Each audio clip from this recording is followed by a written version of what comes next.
stayed up for this one last night. Drama from end to end. The Grizzlies even their series at one game apiece last night in Memphis. 106-101 big win over the Warriors. Ja Morant tying his playoff career high with 47 points, 18 of which came in the fourth quarter. That's a closer. Earlier in the game, Grizzlies forward Dillon Brooks was charged with a flagrant 2 and ejected only 3 minutes into this game. The incident knocked Warriors guard Gary Payton out for the remainder of this game at least. Afterwards, Steve Kerr addressed the play. Take a listen. I don't know if it was intentional, but it was dirty. But there's a code in this league. There's a code that players follow where you never put a guy's season/career in jeopardy by taking somebody out in midair and clubbing him across the head and ultimately fracturing Gary's elbow. Guy comes in, whacks him across the head in midair. He broke the code. Dillon Brooks broke the code. Strong criticism from Steve Kerr. We are now joined by First Things First co-host Chris Broussard. Chris, what do you think? Did Dillon Brooks break the code here? Well, look, I don't remember. Maybe I missed it. Do you guys remember, was there a lot of talk about a code when Alex Caruso, remember Grayson Allen took him out? Yes. And Caruso ended up breaking his wrist. I don't remember hearing about the code. And I know Steve Kerr was being specific, but I wonder, did he talk to Zaza Pachulia about breaking a code when he stepped under Kawhi Leonard back in 2017? I know Kawhi wasn't flying to the basket, but he was up in the air, right? And he came down on Zaza's foot. Did he talk to Draymond just recently? Right, they did change the rule, right. But you knew, you get in the guy's landing space, you knew it was dangerous.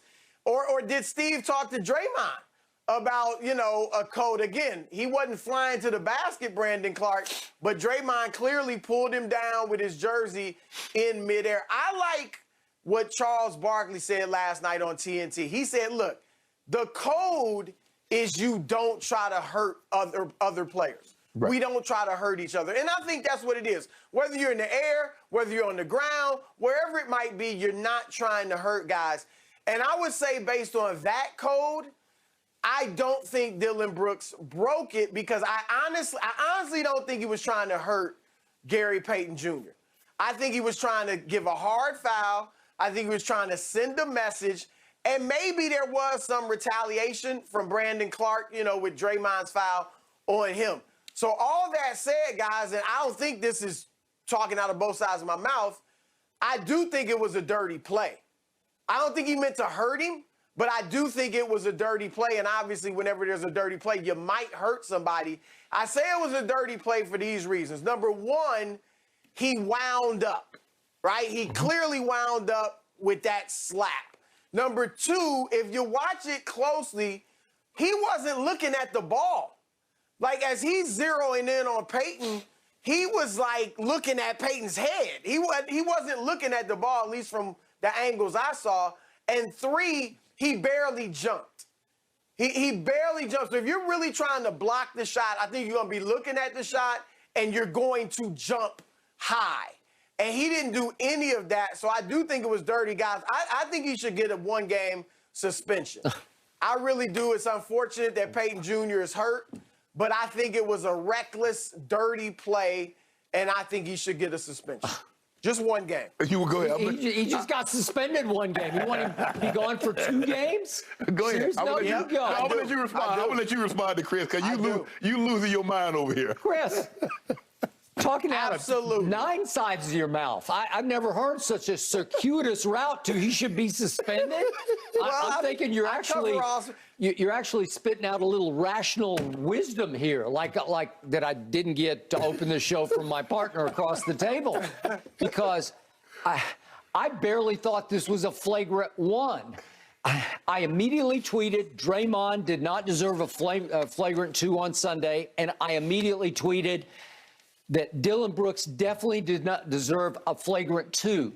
This is absurd. This is ASA 9, ASA 10, ASA 11, ASA 95, because All he did was he was a little late to the play. He's swiping at the ball. He brushed the back of Gary Payton II's head. He brushed the back. He did not submarine him. He did not undercut him. He did not put him in a precarious position, a dangerous position to fall. I don't know what possessed Gary Payton as he went to the floor. He tried to brace himself with a locked elbow. Well, that's dangerous, but you did that to yourself. That was not a result of the collision because there wasn't any collision. So you blame Gary Payton for the way he tried to brace himself for falling. He should have never failed. Okay, but you fall all the time. I see that play happen 7 times a night in any game that I see. Everybody gets fouled going to the rim, and they fall into the stanchion. It happens 9 times a night, and people learn how to fall. Great players, obviously, John Morant, you better learn how to fall because you're going to fall all the time. I don't know why he locked his elbow and hit full force on the palm of his hand, because if you do it on the hardwood, bad things are going to happen to your elbow, and apparently they say it cracked. Yes. Okay? But you can't eject Dillon Brooks, the primary defender on Steph Curry. You can't take him out of a crucial must-win Game 2 at home for the Memphis Grizzlies. I'm horrified by it. I'm depressed over it because look what you're doing to our game. Just give it a flagrant one, let them shoot the free throw, give them the ball back. That's all it warranted because the quote-unquote dirty play, which was not dirty at all, was not the cause of the injury. If it had been the classic submarine where legs are taken out and you tumble in midair and fall on your head, you got me. But that's not what happened. Can I ask you a question? If Dillon Brooks doesn't hit him upside his head, if he doesn't lose his balance, do you believe Gary Payton I breaks don't think he lost his balance at all. Skip, what do you mean? I don't. Skip, if you're not, that's a common foul fall. That's what it is. Skip, it's just a common fall. Skip, he hits Skip. He's going like this. He hits him upside the head, and he does that. So his instinct is to brace. I just thought he brushed his head with his triceps part of his arm. He got it with his forearm. And I don't think he caught him with his bone, like the elbow bone. No, he got it with the fat part. Okay. But he did swipe inside his head. And yet anybody knows that every NBA player is going to fall a little harder than they should because you're flopping. You're trying to make sure you get the end. Are you saying Gary Payton flopped? I think there's some flopping going on in his head. There's no flopping in that. What? Skip, look how hard he hit inside his head. Okay, you got plenty of time to go down right. Was he trying to block the shot? Was he trying to block the shot? He just got there a little late. Why are you doing this if you're trying to block the shot? He was swiping late at the ball. You do realize that Gary Payton II is a lefty. Okay, so you swiping at the ball like he got it in his right hand. Okay. He got it in his left hand. You're swiping across, and so you brush the back of his head because you're trying to get to the basketball. I got it. It's ridiculous. What has happened to my game?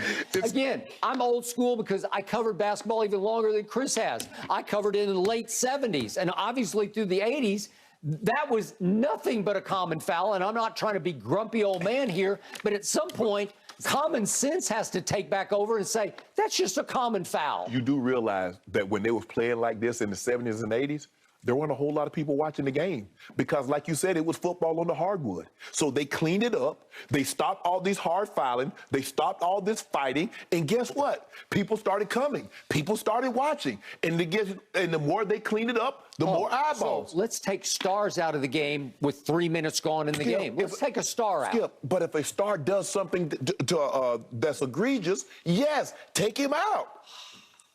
I'm just going on my first instinct. I immediately tweeted, that's not a flagrant 2.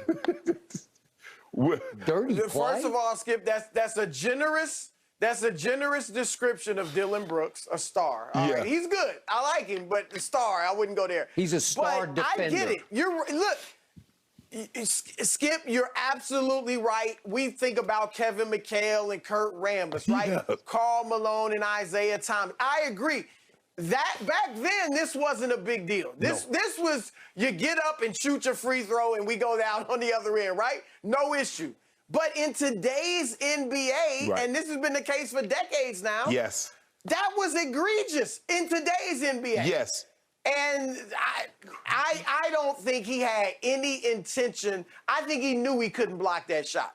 I think he hauled off and was trying to send a message. I don't want to accuse him of trying to hurt him, but that's why I think he should be out. Because It wasn't a basketball play to me. Chris, it wasn't a basketball play. Give me a break, Steve Kerr. You coached the dirtiest player in the NBA, one who did get ejected, and I said he shouldn't have gotten ejected on Sunday. He grabbed Brandon Clark's jersey and ripped it straight down. Did that break the code? And thank you very much for bringing up Zaza Pacheep shot, because that saved the game for Steve Kerr, because I'm pretty sure my Spurs, back when Kawhi was still a Spur, last run, last hurrah, but they were up like 24 points at that 20, point, and 22. I'm pretty sure they were going to win 22. Game 1 at Oracle, and then here we go, right? Yes. And I would have liked my chances, and that was the end of Kawhi Leonard for the whole series, so you took him right out. Well, Steve Kerr has benefited from broken codes time and time again. Yes. And be still my bleeding heart, Steve Kerr. You know good well that man hit that man. The man's up in the air. You hit him upside his head. You knock him off balance, and then you blame the man. Well, he shouldn't have braced himself for the fall. Was it a concussive kind of blow, though? Was it a concussion causer? No, he just brushed across the back of his head. Skip. It went a little bit sideways, but he didn't fall dangerously. Skip. Just because the man